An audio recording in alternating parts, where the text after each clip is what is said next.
गंगापूर तालुक्यातील ढोरेगाव येथे मध्यरात्रीच्या सुमारास चोरांनी डल्ला मारलाय, तर सीसीटीव्ही कॅमेरा रेकॉर्डर घेऊन चोरांनी पळ काढलाय। गंगापूर तालुक्यातील ढोरेगाव येथे मध्यरात्रीच्या सुमारास शटर वाकून अज्ञातानं रेहान किराणा येथे चोरी केली।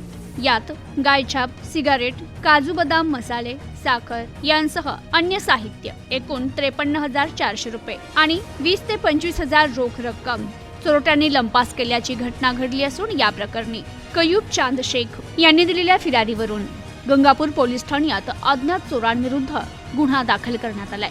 मिळालेल्या माहितीनुसार किराणा दुकानातील कामगार दुकान बंद करून घरी गेले। अज्ञात चोरट्यांनी मध्यरात्री शटरची एक बाजू वाकून आत प्रवेश केला। विशेष म्हणजे सर्व सीसीटीव्ही कॅमेरे वरती करून केबल तोडून रेकॉर्डर काढून दुकान हात चालाखीनं साफ केलं।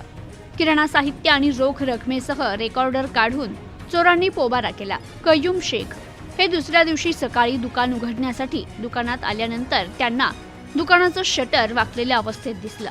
त्यांनी तात्काळ पोलीस पाटील इफानाबी शेख यांना माहिती दिली। त्यांनी घटनेची माहिती गंगापूर पोलिसांना देताच गंगापूर पोलीस घटनास्थळी आले आणि त्यांनी पाहणी करत अज्ञातांविरुद्ध गुन्हा दाखल केला असून पुढील तपास सुरू आहे।